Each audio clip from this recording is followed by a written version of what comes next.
Hello, my name is Zach Martin, and this is my presentation on how employers can avoid unions. So I started my presentation with a couple statistics from the Bureau of Labor. In 2014, the average cost for union workers within a company was $46.50. Out of that $46.50, 40.3% of that was contributed through benefits for those employees. In 2014, the average cost for non-union workers for a company was $29.83. And out of that $29.83, 29.2% of that was contributed through an employee's benefits. With these two wages, the difference when comparing union jobs to non-union jobs was only $6.63 in favor of union jobs. So why are unions bad for employers and a company itself?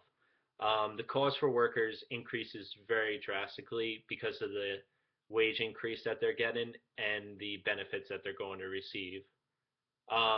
Another flaw to unions is that they always tend to bargain, and what they're bargaining for is sometimes unrealistic for a company to give to its employees, which then would create no positive effect from unions, and they would, between the company and the unions itself, they would kind of be like just stuck, not making any progress.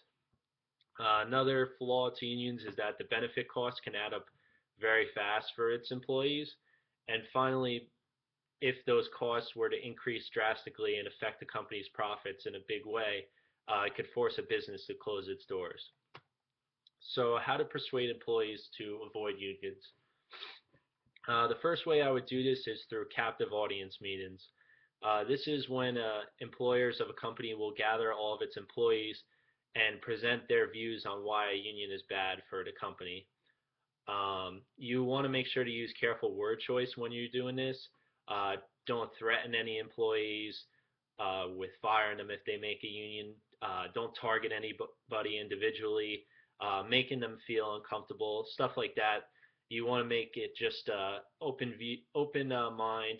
Just go in and present your ideas and just be fair about it and just show the employees the negative effects of having a union in general.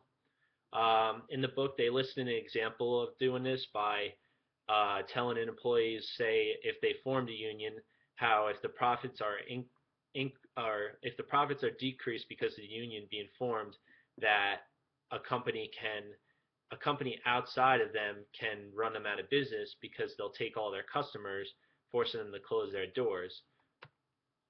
Another way to persuade employees to avoid unions is to send out campaign letters. Um, this would highlight the facts of what unions have done in the U.S. itself and how the union formed within the company can affect the overall picture for the business. You want to use actual facts when sending out these campaign letters.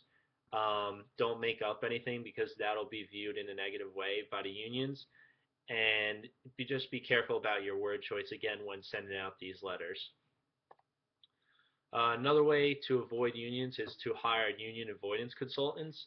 It may be an expense at first for the company, but it'll pay off in the long term because you won't have to have a union within your workplace. What they do is they help managers and supervisors in creating effective campaign letters and having effective captive audience meetings with the employees.